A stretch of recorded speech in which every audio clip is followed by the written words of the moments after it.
The whisper of aged leather and the low, contented hum of moneyed conversation was the nightly symphony of the Gilded Cage, the flagship restaurant of the Sterling Steaks empire. For Amelia Vance, it was the sound of a slow, elegant suffocation. Her life was a meticulous performance, measured in perfectly folded napkins, the precise angle of a wine glass, and the forced, bright smile that felt like a mask hardening on her face. At 23, she was a ghost in this opulent theater. Her own dreams of becoming a certified appraiser of fine antiques, a world of history, craftsmanship, and quiet truth, deferred and gathering dust like the forgotten heirlooms she longed to study.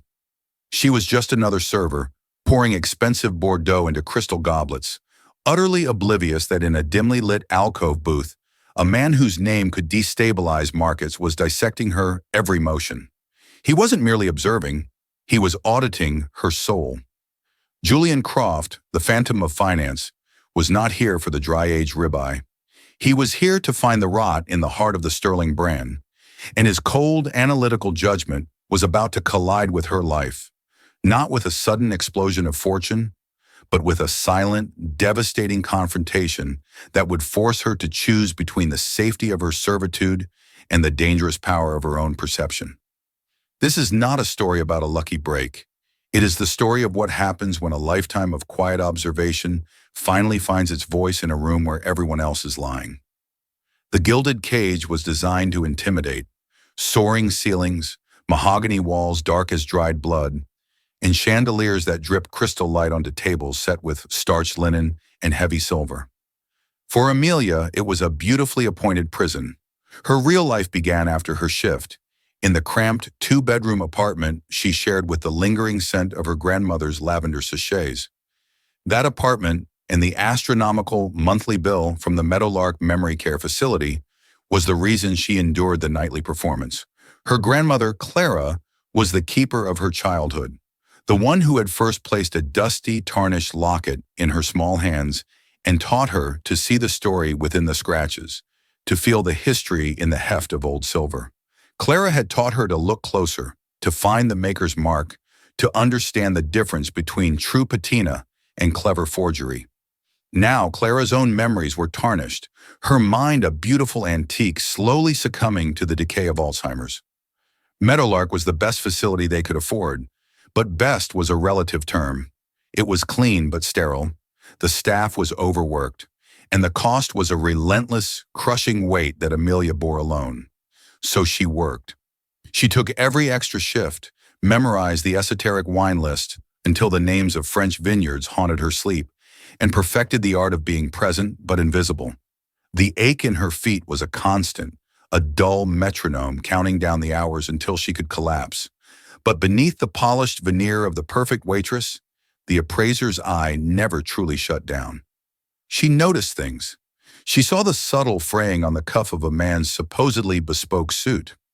She recognized the cheap, tinny clasp on a woman's pearl necklace. She saw the desperation in the eyes of a young couple trying to impress a client, ordering the most expensive items while their hands trembled. She saw the loneliness in the wealthy widow at table 9, who came every Friday, ordering the same meal, speaking only to the staff. Amelia's mind was a quiet catalog of details, a repository of the small, authentic truths hidden beneath the restaurant's gilded facade. Tonight was a particularly tense Wednesday. A rumor had been circulating for weeks, a potential buyout, a hostile takeover. The corporate office was on edge, which meant the regional manager was on edge, which meant the restaurant manager, Mr. Davies, was a walking bundle of frayed nerves. Everything must be perfect, he'd hissed in the pre-shift meeting. We have VIPs in tonight, no mistakes, no excuses. One of the VIPs was in Amelia's section. He'd been there for an hour, alone in the most secluded booth, nursing a single glass of Macallan 25. He hadn't even looked at a menu. He was dressed in a simple charcoal gray wool sweater and dark trousers. No tie, no flashy watch. Yet he wore the clothes with an unnerving stillness, a sense of absolute self-possession that made the loudly dressed businessmen at other tables look like boys playing dress-up. He wasn't on his phone. He wasn't reading. His gaze swept the room with an unnerving, quiet intensity. His eyes, a shade of deep, stormy blue, seemed to absorb everything. The interactions between staff, the expressions on the faces of the diners, the efficiency of the kitchen doors. Amelia guessed he was in his late 30s with a subtle tension around his jaw that spoke of immense, sustained pressure. He was an auditor, a critic, a spy. She wasn't sure which, but he made the hairs on her arms stand up. Around 8 o'clock, the delicate symphony of the restaurant was shattered. The front door swung open to admit Brent Sterling, the 29-year-old son of the company's founder. Brent was a walking personification of entitlement, draped in a suit that was offensively shiny, reeking of expensive cologne and cheap arrogance. He didn't wait to be seated, simply striding into the center of the dining room and clapping his hands together loudly. "Service! Let's go, people! I'm starving!" he announced to the room at large. Mr. Davies scurried over, his face a mask of forced servility. "Brent, Mr. Sterling, welcome. Your usual table is ready." "It better be," Brent sneered, scanning the room. His eyes landed on the quiet man in the corner booth. "Who's that?" "A Mr. Croft, sir. He has a reservation." Brent grunted, unimpressed, and swaggered to his table, which was unfortunately also in Amelia's section. He snapped his fingers at her as she approached, a gesture that made her stomach clench. "You girl, get me a bottle of the 82 Petrus, and don't take all night." "Right away, sir," Amelia said, her voice a carefully modulated, neutral tone. The 82 Petrus was over $5,000 a bottle. It was a ludicrously extravagant order meant purely for show. She retrieved the bottle from the cellar, presented it with the practiced grace of a sommelier, and poured a taste. Brent swirled it, sniffed it with an exaggerated air of a connoisseur, and took a sip. "It'll do," he said, dismissing her with a wave. The entire performance was a pathetic charade. Amelia knew from her own reading that a wine that old needed to breathe, that its subtle complexities were lost on a palate like Brent's, which was better suited to cheap beer. He was simply drinking the price tag. For the next hour, Brent was a terror. He sent his steak back twice, claiming the first was overcooked and the second was under season. He complained that the music was too loud and that it was too quiet. He was rude to the busboy and condescending to Amelia, calling her sweetheart and darling in a tone that dripped with slime. Amelia weathered it all with her professional calm, a quiet storm of resentment brewing beneath the surface. She was keenly aware of the man in the corner booth, Mr. Croft, watching the entire spectacle with an unnervingly blank expression. The true conflict erupted over something trivial. An elderly couple at the table next to Brent's, celebrating their 50th anniversary, had a small, discreet coughing fit. The husband was clearly frail, and his wife patted his back with gentle concern. Brent threw his napkin down on his plate. "For God's sake, are we in a hospital ward? I'm trying to eat here," he boomed, his voice carrying across the entire dining room. The couple froze, their faces flushing with humiliation. The wife murmured an apology. Amelia felt a white-hot flash of anger. These were good people, celebrating a lifetime together, being bullied by a spoiled child in a man's body. Her training, her need for this job, screamed at her to stay silent, to placate Brent. But her grandmother's voice echoed in her head, the voice that had taught her about integrity, about the quiet strength of standing up for what is right. She moved to the elderly couple's table. "Is everything all right?" she asked softly, ignoring Brent completely. "Can I get you some water, sir?" "We're fine, dear, thank you," the woman whispered, her eyes shining with unshed tears. "We're so sorry for the disturbance." "You have nothing to be sorry for," Amelia said, her voice clear and firm. She turned to face Brent, her mask of professional deference finally cracking. "Sir, this is a public restaurant. Our other guests have every right to be here, just as you do." The silence in the dining room was absolute. You could hear a pin drop on the plush carpet. Brent Sterling stared at her, his jaw slack with disbelief. No one, especially not a waitress, spoke to him that way. Mr. Davies was already halfway across the room, his face pale with terror. Brent's shock quickly morphed into rage. He stood up, knocking his chair over with a crash. "Who the hell do you think you are? You're a servant. You exist to take my order and stay out of the way. You have the nerve to lecture me?" I have the nerve to ask you to treat other people with a basic level of human decency, Amelia replied, her heart hammering against her ribs but her voice miraculously steady. Decency? I own this place. I am this place, he roared, his face turning a blotchy red. You're fired. Get your things and get out. You're finished in this industry. Mr. Davies arrived, wringing his hands. Mr. Sterling, please. She's new. She doesn't understand. I don't care, Brent shouted, jabbing a finger in Amelia's face. His hand was shaking with fury. She's out. Now. Amelia stood her ground, her gaze locked with his. All the fear for her job, for her grandmother, for her future, was being consumed by a cold, righteous anger. As he ranted, gesturing wildly, her eyes were drawn to a detail. It was instinctual, the appraiser's habit of seeing the small things that reveal the whole truth. It was the watch on his wrist. He wore it like a trophy, a massive, complicated timepiece. He had mentioned it earlier to a sycophantic friend who had stopped by his table, a rare, limited edition Patek Philippe Sky Moon Tourbillon, a watch worth well over $1 million. But as his wrist trembled in the air inches from her face, Amelia saw something wrong. The guilloche pattern on the dial, the intricate machine-turned engraving, was too shallow. The edges of the numbers on the perpetual calendar were not quite as crisp as they should be. The blue of the moon phase indicator was a shade too bright, a chemical blue rather than the deep lapis lazuli of a genuine Patek. It was a fake, an incredibly, astronomically expensive and well-made counterfeit, a so-called super clone, but a fake nonetheless. A detail 99.9% of the world would miss, but it was a detail her grandmother had trained her to see. The difference between true craftsmanship and a hollow imitation. In that split second, the entire situation crystallized.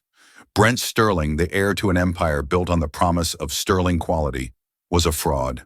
He was wearing a lie on his wrist, and he was trying to ruin her for speaking a simple truth. The fear vanished, replaced by an icy calm. She knew exactly what to do. She didn't scream, "Your watch is fake." That would be her word against his. A messy, unsubstantiated accusation. She had to be smarter. She had to use her observation like a scalpel. She lowered her voice, pitching it just loud enough for Brent, Mr. Davies, and, most importantly, the quiet man in the corner booth to hear. "You're right, Mr. Sterling," she said, her tone suddenly devoid of all anger, replaced by something that sounded almost like pity. "You are this place, and it's so important, isn't it, to maintain a certain standard, to ensure that everything is authentic." She let her gaze drop from his eyes to the watch on his wrist, holding it there for just a beat too long. A flicker of confusion, then panic, crossed Brent's face. He didn't understand how she could possibly know, but her deliberate, meaningful glance at the watch had unnerved him. "What are you talking about?" he blustered, instinctively pulling his hand back. Before Amelia could reply, a calm, deep voice cut through the tension. "It's a beautiful timepiece." All heads turned. Julian Croft was standing by his table, his napkin placed neatly beside his glass. He walked toward them with a silent, deliberate grace that commanded the room's attention far more than Brent's shouting had. He stopped beside Amelia, his presence a shield of unexpected solidarity. He looked at Brent, but his next words were addressed to Amelia. "You have a remarkable eye," he said, a statement, not a question.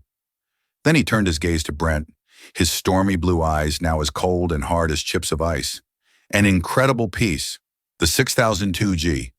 The engraving work is particularly difficult to replicate. Most forgeries get the depth wrong, the luster on the casing too. They use 306-hole steel, but the white gold Patek uses has a warmer, softer glow. It's a subtle difference, almost impossible to spot. He paused, letting the silence stretch. "Unless you know exactly what you're looking for." Brent Sterling's face had gone from red to a sickly, waxy white. He was staring at Julian Croft as if he'd seen a ghost. The nameplate on the table, Croft, suddenly clicked in his mind, connecting with the whispered rumors of a takeover. This wasn't just a VIP. This was the VIP, the man who held the future of his family's company in his hands. Julian Croft looked from the fraudulent watch to Brent's terrified face. Then he looked at Amelia, who stood tall and unflinching, her quiet dignity a stark contrast to Brent's crumbling arrogance. Mr. Davies, Julian said, his voice quiet but carrying the unmistakable weight of absolute power. This young woman's employment is not to be terminated. In fact, I'd like to offer her my sincerest apologies for the behavior she's had to endure tonight. Please comp my bill and the anniversary couples as well. Send the check for both to Mr. Sterling. I'm sure he'll be happy to cover it. He then reached into his pocket, not for a wallet, but for a simple, elegant business card case. He took out a card and handed it to Amelia. It was thick, heavy stock, embossed with a single name, Julian Croft, CEO, Croft Holdings. My office, he said to her. Be there tomorrow at 9 a.m. We have something important to discuss. He gave a final dismissive look at the utterly broken Brent Sterling and walked out of the restaurant, leaving a wake of stunned silence and the smoldering ruins of a spoiled heirs authority. Amelia looked down at the card in her trembling hand, the world tilting on its axis. She hadn't been saved by a miracle. She had been saved by a detail, by a lifetime of looking closer. Amelia didn't sleep. She sat in the worn armchair in her living room, the heavy linen business card resting on the side table like a talisman from another universe. The events of the evening replayed in her mind in a dizzying loop. Brent's crimson-faced rage, the suffocating silence of the dining room, the weight of every eye upon her, and then Julian Croft's voice, cutting through the chaos with the precision of a diamond blade. He hadn't just defended her. He had understood her. You have a remarkable eye. He had seen not a waitress, but an appraiser. A part of her was terrified. The name Croft Holdings was synonymous with corporate leviathans and ruthless efficiency. Julian Croft was known in the financial world as the alchemist for his ability to turn struggling companies into gold, often by stripping them down to their most profitable components and discarding the rest. He was not a philanthropist. He was a predator. What could a man like that possibly want with her? Yet beneath the fear was a thrum of exhilaration she hadn't felt in years. For one brief, terrifying moment, she had been entirely herself. She had spoken her truth, armed only with her perception, and it had been enough. The thought was both intoxicating and deeply unsettling. The next morning, she stood before her meager wardrobe in a state of quiet panic. Nothing she owned seemed appropriate for a meeting in the halls of power. She finally settled on a simple, dark gray dress she'd bought for a funeral years ago, a pair of scuffed but polished black flats, and her grandmother's old silver locket, its familiar weight against her chest a source of comfort. The Croft Holdings building was not a part of the city skyline. It was the skyline, a blade of black glass and steel that seemed to disappear into the clouds. The lobby was a cathedral of marble and silence, staffed by security guards who looked like they could wrestle bears. When she gave her name at the front desk, the receptionist's practiced indifference instantly evaporated. Ms. Vance, of course. Mr. Croft is expecting you. Please take the private elevator to your right. The elevator moved with a silent, stomach-lurching speed, opening directly into a reception area on the penthouse floor. The space was an exercise in minimalist power. Floor-to-ceiling windows revealed a panoramic view of the city spread out below like a map. A single, massive, abstract painting hung on one wall, its chaotic energy a stark contrast to the room's zen-like calm. A woman with a chic, asymmetrical haircut and an aura of formidable intelligence greeted her. Ms. Vance, I'm Eleanor Vance, Mr. Croft's executive assistant. Please come this way. Amelia was led not into a grand office, but into a smaller, more personal study. It was lined with shelves filled not with business trophies, but with books, histories, biographies, and several volumes on horology, the study of timepieces. Julian Croft was standing by the window, looking down at the city. He turned as she entered, dressed today in a perfectly tailored navy blue suit that made him seem even more imposing than he had in the restaurant. Ms. Vance, Amelia, thank you for coming, he said, gesturing to one of two leather armchairs. He didn't sit behind his desk, choosing the chair opposite hers, creating a sense of parity that she hadn't expected. Mr. Croft, she said, her voice a little breathless. First, he began, his stormy blue eyes focused intently on her. I want to clarify something. What I did last night was not an act of charity, and I am not a white knight. It was a business decision. Amelia felt a prickle of disappointment, though she wasn't sure why. A business decision? Yes. For the past 6 months, my firm has been conducting due diligence on Sterling Hospitality Group. The company projects an image of sterling quality, tradition, and excellence. My team of analysts has been poring over their financials, their supply chains, their customer satisfaction metrics. But numbers can lie. Culture is harder to quantify. He leaned forward slightly. I go into these places myself to find the truth that doesn't show up on a spreadsheet. I go to see if the brand's promise is authentic. Last night I saw that it is not. He gestured around the room. This world, my world, is full of people like Brent Sterling. People who inherit power they haven't earned. People who wear their wealth like a costume. They are hollow, they are forgeries. And they are the single greatest liability to any organization. He paused, his gaze unwavering. And then there's you. You work in an environment that demands you be unseeing and unheard. Yet you see everything. You saw the humiliation of that elderly couple. You saw the lie on Brent Sterling's wrist. You didn't cause a scene. You didn't make a wild accusation. You used your observation with surgical precision. You exposed the fraud without saying a single word about it. That is not the skill of a waitress. That is the skill of an analyst, a strategist. Amelia was speechless, her heart pounding. He was articulating the very essence of who she was, a part of herself she thought no one else could ever see. So no, he continued, this is not a job offer out of pity. I am not starting a foundation, and I don't need a director of community outreach. I need you. I need your eye. He stood and walked over to a polished wooden box on a side table. He opened it. Inside, nestled on black velvet, were 2 pocket watches. One was ornate, gold and gleaming. The other was simpler, steel, and showed its age. Which one is more valuable? He asked. Amelia hesitated for a moment, then walked over to the table. This was familiar territory. This was home. She picked up the simpler steel watch first, feeling its weight in her palm. Her thumb gently wiped the crystal. She saw the faint, almost invisible signature on the enamel dial. She noted the elegant, slender hands. Then she looked at the gold one. It was heavy, but the details were clumsy. The engraving was shallow. The hinges felt weak. This one, she said, holding up the steel watch. The gold one is a late 19th century Swiss forgery, probably made to fool tourists. Decent materials, but poor craftsmanship. The steel one is an early Patek Philippe, one of their first series, from before they even became famous. It's a piece of history. It's priceless. A slow smile spread across Julian Croft's face. It was the first time she had seen him smile, and it transformed his severe features, making him look younger. My grandfather's, he said, his voice softer, and a test, which you have, once again, passed with flying colors. He closed the box and turned back to her. I am proceeding with the acquisition of Sterling Hospitality, but I don't just want to own it. I want to fix it. I want to gut the inauthenticity and rebuild it on a foundation of genuine quality.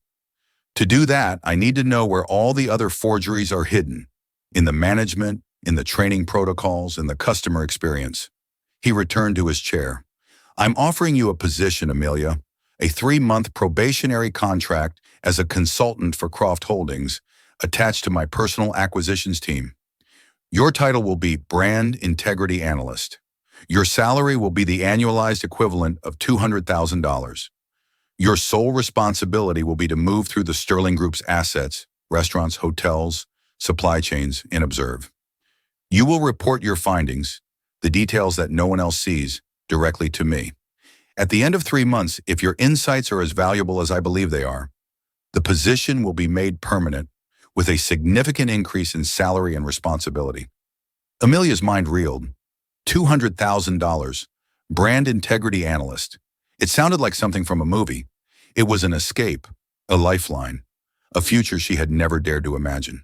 It was the chance to finally use the skills her grandmother had given her. It meant she could move Clara to a better facility, a place with gardens and specialized care, a place where she would be safe and cherished. Why? She finally whispered.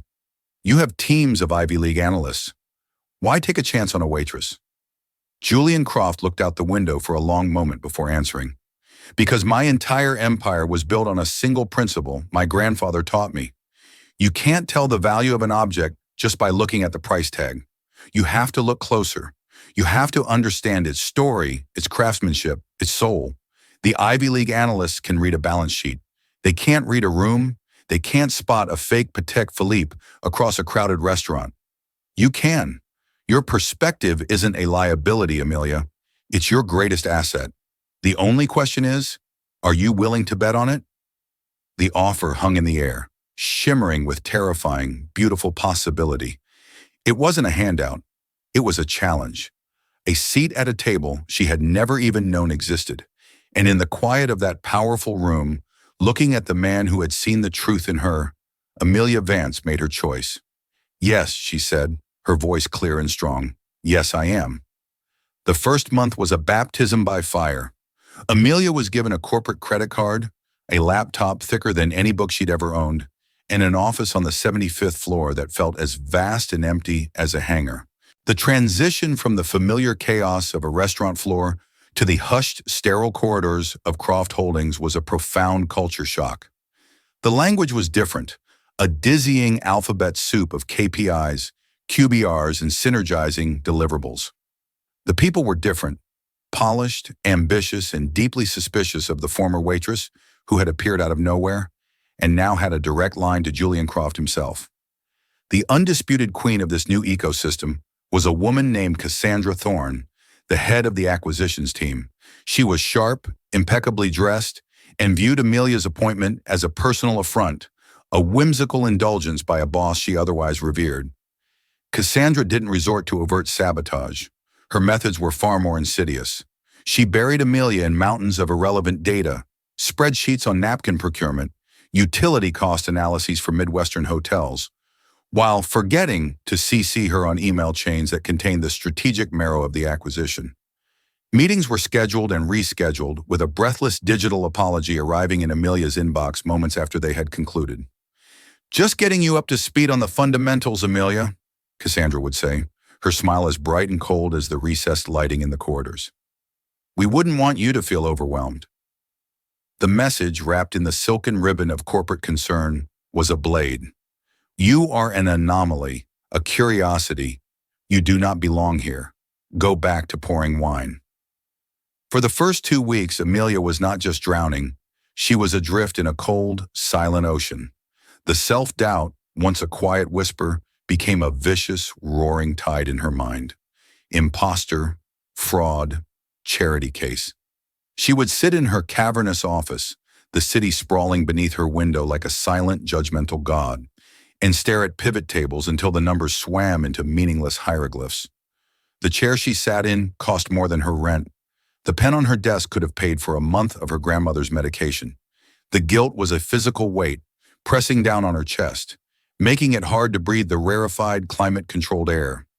She was a forgery in a world of authentic power, and it was only a matter of time until someone with a practiced eye, someone like Julian Croft, noticed the shallow engraving on her soul and cast her aside. She nearly broke.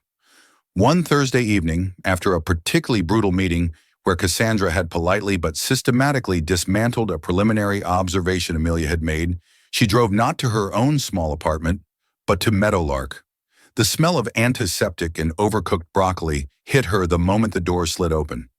Clara was in the common room, staring at a television playing a game show at a deafening volume. But she wasn't watching it. Her gaze was fixed on the worn floral pattern of the armchair opposite her, her mind adrift in a sea of lost time. Amelia knelt beside her chair, taking her grandmother's dry, papery hand. "Grandma, it's me, Amelia." Clara's eyes, cloudy with confusion, slowly focused on her face. For a moment, there was a flicker of recognition, a ghost of a smile. "Oh, Amy, dear, you look so tired. Are they working you too hard at the little shop?" For her, Amelia was perpetually 19, working part-time at a local antique consignment store. "The shop is busy, Grandma," Amelia whispered, her throat tight. Clara's gaze drifted away again, towards the window overlooking a small concrete courtyard with a single sad-looking maple tree. "This place," she murmured, her voice thin as thread. "It has no stories. Everything is new. The chairs, the tables, they have no scratches, no dents. No one has loved them long enough to leave a mark. It's like being in a waiting room for the end of the world." The words were a perfectly aimed arrow, piercing through Amelia's fog of corporate anxiety and imposter syndrome. Her grandmother was right, and Cassandra, in her own cruel way, was also right. Amelia didn't belong in their world of spreadsheets and synergistic frameworks. She was trying to play their game by their rules, and she was failing spectacularly. Julian Croft hadn't hired a data analyst. He hadn't hired another Cassandra Thorne. He had hired an appraiser. He had hired Amelia Vance. A tectonic shift occurred within her. She wasn't an imposter trying to mimic the experts around her. She was a specialist with a unique, valid, and, if Croft was to be believed, valuable skill set. She had been so intimidated by the alien environment that she had forgotten to use her own tools. The next morning, Amelia walked into her office with the quiet, unshakable resolve of a craftsman entering her workshop. She pushed the teetering mountain of binders and spreadsheets to the far corner of her expansive desk. She closed the financial modeling software. On her clean, gleaming monitor, she opened the raw data dump of customer feedback cards from every Sterling Steaks location, a file Cassandra had sent over with the dismissive note, "Here's some light reading for you." Cassandra's team had already run a sentiment analysis, producing a glossy report that concluded customer satisfaction was, on average, a robust 8.710. But Amelia wasn't looking for averages. She was looking for maker's marks, for the subtle imperfections that tell the truest story. For 3 days, she did not attend a single meeting. She ordered her lunch in. She read. She immersed herself in the messy human scrawl of thousands of diners. She ignored the star ratings, the checkbox scores, and focused entirely on the handwritten comments, the little narratives offered up on a 3x5-inch card. She began to see a pattern, not a pattern of data, but a pattern of soul. In the high-performing, profitable restaurants, the comments were miniature tapestries of experience. Names were used. Maria remembered it was our anniversary and brought us a complimentary dessert. Our waiter, David, noticed my wife was cold and had the air conditioning adjusted without us even asking. "Thank you, Samuel, for making my daughter's birthday so special." These were not comments about service. They were comments about connection. They were evidence of employees who were not just present, but attentive. In the underperforming restaurants, the comments were ghosts. Food was good. Service was fine. But threaded through them, like hairline cracks in porcelain, were the details of neglect. Waited 15 minutes for a water refill. The handle on the men's room stall was broken. Our table was wobbly. The corner of our booth had a tear in the leather. To a data analyst, these were low-priority anecdotal outliers. To Amelia, they were everything. They were the shallow engraving on a fake watch, a broken handle, a wobbly table, an empty water glass. These were not isolated maintenance issues. They were the final visible symptoms of a deep cultural rot. They were signs that the staff felt no ownership, no pride. They were the result of managers who didn't care, who were themselves likely being squeezed by regional directors whose only metric for success was cost reduction. The brand's promise of sterling quality was a lie, not just on the wrist of its heir, but in the very bones of its operation. Amelia didn't build a spreadsheet. She crafted a story. She compiled her findings into a presentation, a narrative dossier titled The Patina of Neglect. She contrasted two restaurants, the thriving flagship in Chicago and the failing location in Cleveland. She used the customer's own words, blowing up images of the handwritten cards, letting their voices fill the sterile corporate space. She showed a picture of a gleaming, polished brass door handle from the Chicago location next to a blurry cell phone picture she'd paid a freelance photographer to take of the broken, dangling handle in Cleveland. She presented the wobbly table not as a maintenance request, but as the central metaphor for the entire failing enterprise. She requested a meeting with Julian Croft. His assistant, Eleanor, replied within minutes. "Mr. Croft's schedule is clear. He is in his study."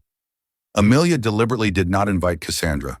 She stood before him in the same quiet, book-lined room where he'd hired her, the city a silent witness through the vast window behind him. She presented her findings with the calm authority of an expert in her field. She didn't use jargon. She spoke of empathy, of dignity, of the profound economic impact of a culture of inattention. She argued that the soul of a service business wasn't found in its balance sheet, but in the small, cumulative details of its customer experience.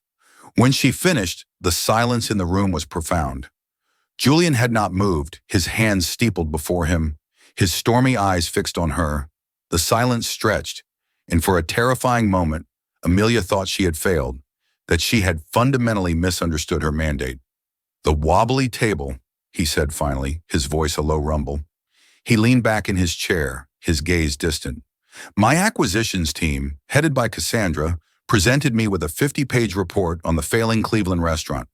It was full of 5-year revenue projections, local demographic analysis, supply chain logistics, and competitor pricing strategy. They blamed the decline on a new steakhouse opening 3 blocks away and a depressed regional economy." He leaned forward again, his eyes locking onto hers, and she saw not disappointment, but a brilliant, searing intensity. Not one of those 6-figure analysts mentioned the wobbly tables. Not once. They looked at the forest and diagnosed it with abstract market conditions. You looked at a single diseased leaf and understood the health of the entire ecosystem. He shook his head, a slow, almost imperceptible motion of awe. "This is not just brilliant, Amelia. This is the entire thesis of my investment philosophy made manifest." He picked up the phone on his desk.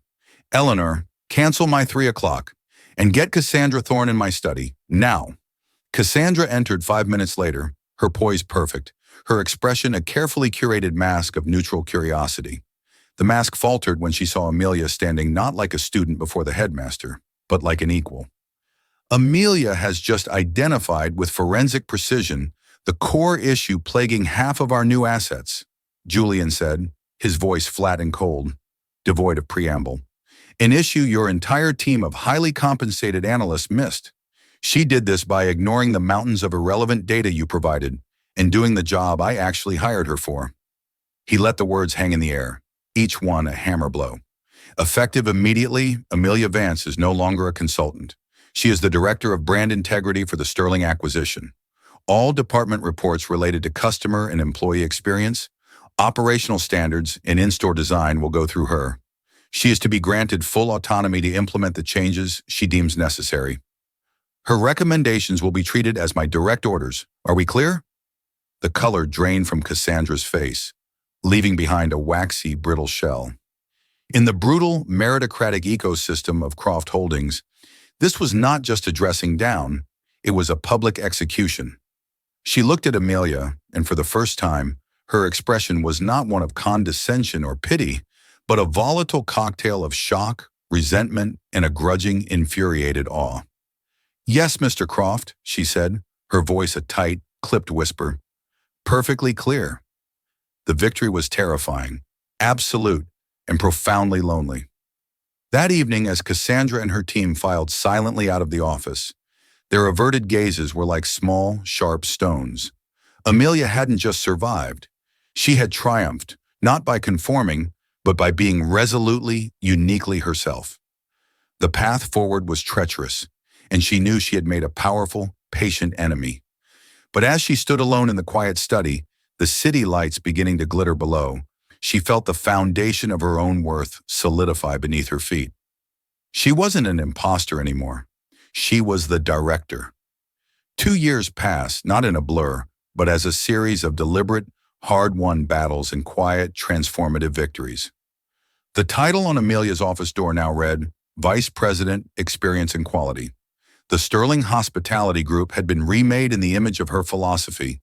The detail is the difference.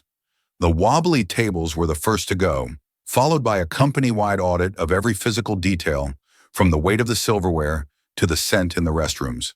But the real changes were human.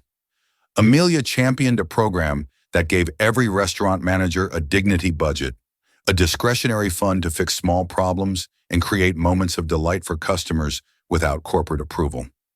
She instituted story sessions in staff training, where employees shared moments of exceptional service not as metrics, but as examples of their craft.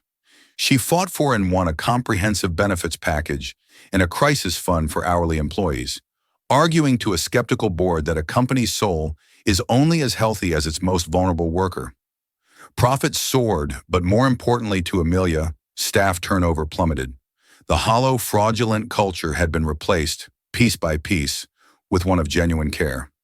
Her relationship with Julian Croft had deepened into a rare and powerful alloy of mentorship, partnership, and a quiet, unspoken friendship. They would often work late, long after the offices had emptied, dissecting a problem over takeout containers of noodles eaten at his massive mahogany desk. It was in these moments that she saw the man behind the myth. She learned his grandfather had been a watchmaker, a refugee who arrived with nothing but his tools and an obsession with precision, and who had been ruined by a business partner who sold cheap, shoddy imitations under his name. Julian's obsession with authenticity wasn't a business strategy. It was a deeply personal, generational crusade against the fraudulent. He used to tell me, Julian had said one night, looking out at the city, that any fool can make something that looks valuable.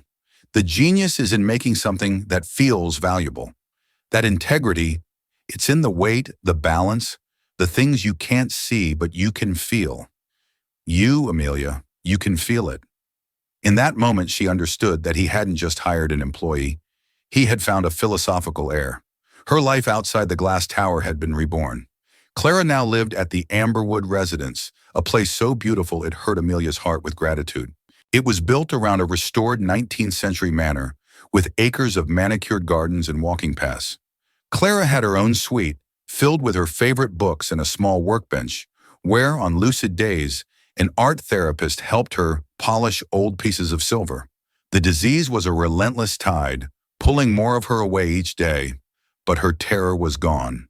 Here, surrounded by objects with history, with patina, with love, she was at peace.